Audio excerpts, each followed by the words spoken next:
In the previous video, we have created a way to show us the graph that the car would travel by placing a house and a car, and we can see that the graph was created, but currently our car is not using it because we do not know which of those car markers is the start point and which is the end point.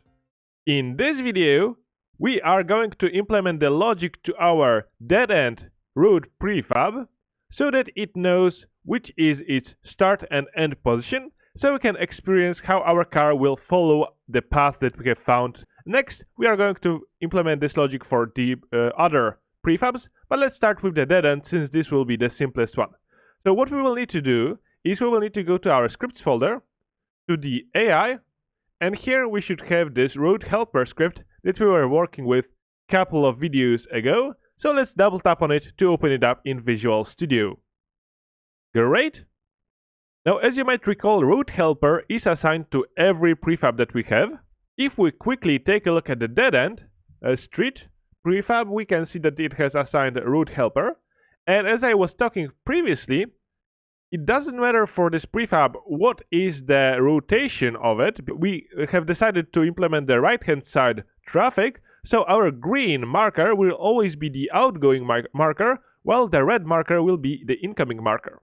And we are going to add this logic to our road helper script, while for the curve, the three-way and the straight road prefabs, we are going to create children of this road helper class to implement a bit different logic.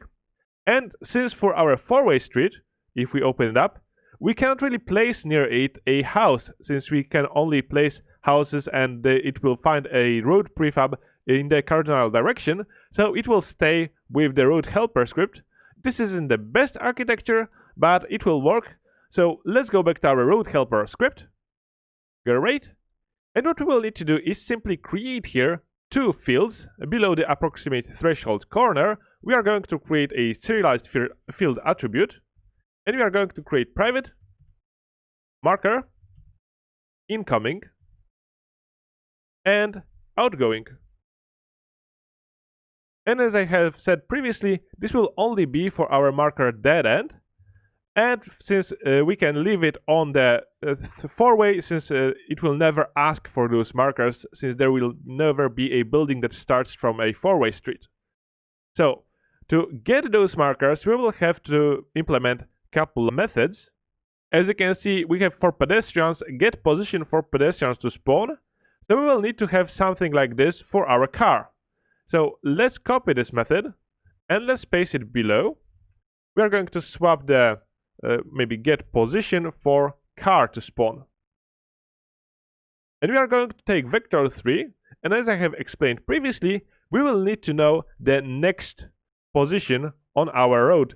So this will be the position of our next road prefab on the path. So let's call it next path position. And if we have this, we can easily calculate the direction from our road prefab that we are starting with towards the next position. And the key thing here is that this is a virtual method, since we will be able to override it if we create a child class of our road helper. Right now, we do not want to return the closest point, we simply want to return always as the spawn point and outgoing marker. Okay. So this will only work if we ask for the position to spawn. Now, the other marker that we will need to access is the marker where we should end our path. So let's copy this method, let's paste it below, and let's rename it from get position for car to spawn to get position for car to end. Okay, and instead of the next position, we will want to get the previous path position. So if we are traveling towards this road prefab, we will be able to calculate the direction from the previous position towards this current prefab, and then we are going to make sure that we get the appropriate marker for different road prefabs. For our dead end, as I have said previously, we simply need to get the incoming marker, which will be the marker on the left lane. The outgoing will be on the right lane. And again, we are going to leave it as virtual, since if we create this script, a child script that extends this road helper for our corner, for our straight road, and for our three-way, we are going to be able to modify the logic behind those to call the correct marker to be returned. Okay, for now, let's save it, and let's go back to Unity. Great. And now let's go to our prefabs folder, to the road folder, and let's open up our street dead end. And as you can see, we have already our markers. All we need to do is select our main game object that contains the road helper script. And what we are going to do is we are going to assign our markers. We can lock it using this lock icon in the inspector. And now let's select car marker without an index is the incoming marker, since this is on the left lane. So let's assign it as the incoming marker. So the car marker with index 1 will be the outgoing marker. So now we have assigned those. We are going to be able to retrieve those. So let's Ctrl S to save it. Let's unlock the inspector so we can select other objects. And let's use this arrow underneath the hierarchy to go back to our map.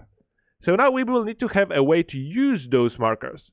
And to do that, let's go to our scripts folder, to the AI, and again, we are going to open the AI director, which creates our car. So let's double tap on it. Great. Now, I would like to also print this path. So we are going to create a list of vector 3s to which we are going to save our car path. So let's create list of vector 3, and we are going to call it car path equals new list of vector 3. This will allow us to print this path using the debug logic that we have, so that we can see how our car will travel. Now, if we slide down, we have already created our spawn a car method and try spawning a car, which should get the car path from the get a car path method. And right now, to our get car path, we are giving vector 3 0 and vector 3 0 as the start position and end position. So we will need to get the reference to our car markers that are the start point and the end point for our path. And since we have our start road position and end road position, we want to access those structures. And we can do this using our placement manager. So below the or above the car path, we are going to call var start marker position. And we are going to call placement manager, since this is a class that can access structures on our grid, so on our map. So we are going to call go.get structure at. And since we have our start road position and end road position, that is what we are going to access. So we are going to pass to get structure at our start road position, thus getting the structure that is our road. And since this is our road, we can call on it, or actually on the this returns a structure model, we can call on it get car spawn marker. And we are going to pass to our method the next position on our path. And our path we have received from our placement manager get path between. So what we will need to do is pass a path with index 1. Now we do not have this method, so we will need to alt enter on this method and generate this method. And before we go, you might recall that our path can sometimes be 0. So what we will want to do is, just for safety, before we spawn our car, before we instantiate it, let's check if our path that we have received from the placement manager dot count is equal to 0, meaning that there is no path between those two structures that we have selected. We are going to simply call return, so we do not spawn our car. Now, if we have our path, we can surely access the path with index 1, although I suppose we could also check if and path.count is greater than 2. And now we are safe to assume that we can access the next position on our path, so position with index 1. And what we can do now is right click on this get car spawn marker, and we should be able to go to the definition, or we can use F12. And now we are back in our structure model. Again, this class we have modified in the previous video, adding to it our get car markers and get nearest car marker. Now, what we will need to have here is get car spawn marker, and let's change the name to be public, and let's return a marker. And this will be get car spawn marker. And what we can do here is copy the statement from the above method. So return transform.getChild0.getComponentRoadHelper, and instead of this getClosestMarker method, we are going to call get a position for car to spawn, and we are going to pass the not vector3 in, but rather we are going to rename it to the next path position. So we have renamed the parameter that we give to this method, and we are going to pass it down the line to our road helper. Okay, and we can copy this method, since as you might recall we have created a similar method for getting the end position.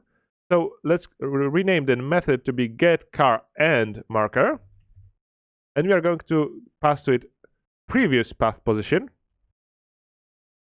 and we are going to pass it, but not to get position for car to spawn, but rather get position for car to end, and we are going to pass the previous path position as the parameter here. Great, so now we can get those two positions. Let's go back to AI Director. I have it open in Visual Studio.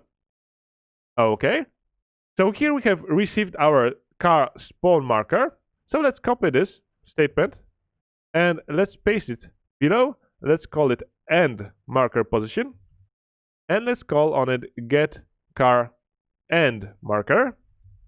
And as you recall, we need to ask for the position on our path that is 1 before the last position. So what we can do is access path with index path.count, which is the number of positions, minus 2 because the last path position is with path.count minus 1. So the previous position will be path.count minus 2. So this will be the second before the end position.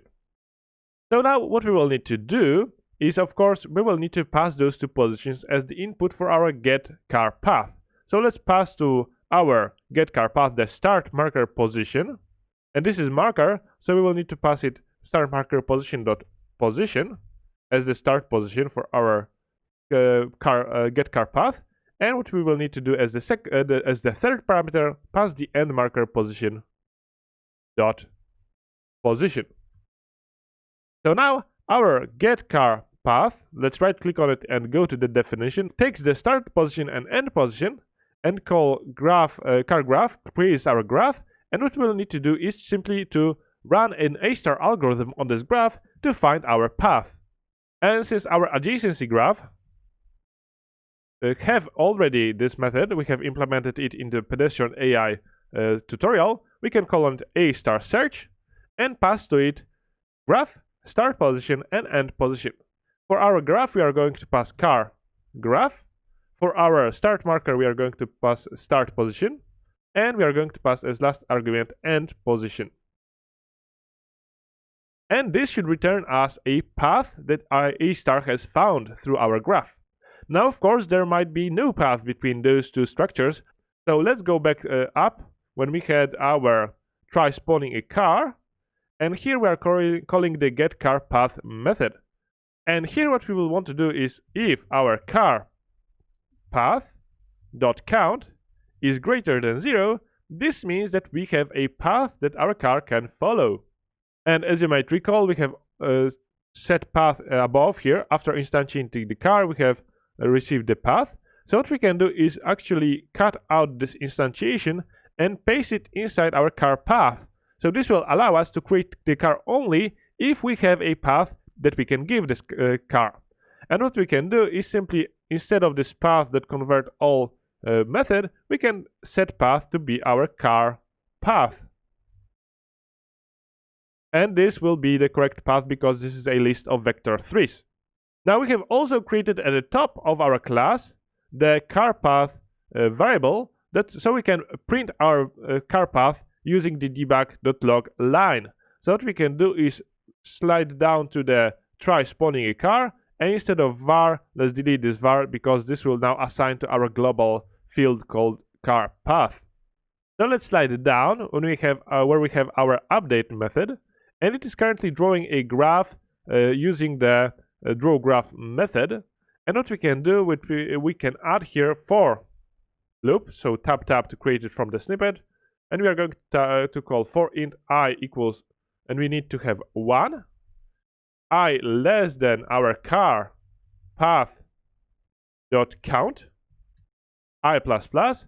And what we can do is call debug dot draw line, and we are going to draw a line from the car path, and we need the index I minus 1, that's why we have started from 1.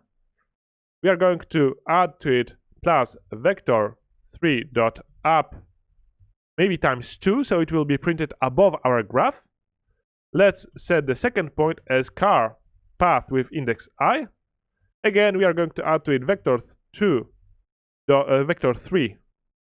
dot up times 2, so we can print it above our graph. And let's give it a color, so color dot blue, or we can select magenta, maybe it will be more visible. And this should print us the path that our car has found. Okay, let's quickly check the setup for this method, because I believe we have here the car and we set the path, but when we get the end marker position, we have still pasted the start road position. So this is the issue with copying lines of code. You tend to forget to change it. So what we will need to do is pass here the end road position, and now we will have the correct end marker position. So let's save it. Make sure that for the start marker position, you are getting the start road position and path with index 1. For the end marker position, make sure that you are getting the end road position and path with index path.count minus 2. Now let's save it. Let's go back to Unity. Okay, so what we can do is let's maximize the window and play. Let's play it. Let's create a road, a simple straight road for now. Let's place a house on one end of this and a spatial structure on the other end. Keep in mind that you need to place it near the dead end, since it is the only prefab that is preset. Let's press spawn a car, and you can see that this is traveling through the correct lane. It is swaying a bit, but you can see that it has reached the end of the road using the correct lane. Let's pause the game. Let's see in the inspector, and you can see, okay, I have probably selected a wrong color for it, but you can probably see that there is the magenta line going through the correct graph path. So what we can do is stop it. Let's re-edit the array directors. Let's open the script. Okay, let's slide down to find our update method. It is somewhere at the end. Here it is. Let's comment out this draw graph, so we will only see the car path. Let's save it. Maybe let's delete the times 2 vector 3 up, so we can see it a bit lower. Let's save it. Let's go back to Unity. Great. Let's clear the console. Let's press play, and let's create a more difficult road to follow. And let's see if our setup works. Okay, let's place house on one dead end and spatial structure on another. Let's spawn our car. And now we can see that this is traveling through the correct lane. Now I believe that we have spawned our car at the center of our road instead of on the correct prefab, so we will need to tackle this. But you can see that now our car is traveling through the correct lane. Now it is swaying a bit too much. We will need to fix it. In any case, right now we can see that there is a path printed for us, and the car is traveling on the correct lane all the way up until it reaches the end point.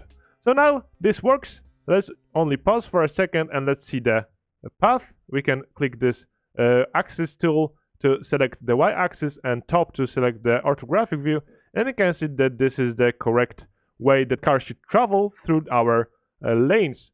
So let's stop the game. Again, let's open up the AR director to fix the start position for our car. Great. Let's slide down to find the try spawning a car. And let's select the car instantiate, and not at the start road position, but rather we want it to be instantiated at the start marker position. And we need to add a dot position, because this is a marker. Let's save it. Now our car should be spawned in the correct position at the start. And let's go back to Unity. Great. Now we can play around with the setup for our car to maybe change its car controller, maybe increase the torque, or decrease the max speed to make our car move a bit better through the corners. And in the next video, we are going to implement some functionality for our remaining road prefabs so that we can get from those also the start and end position, so we can place our house and our special structure anywhere on our road, and the car should still find the path to go around our city. So see you in the next video.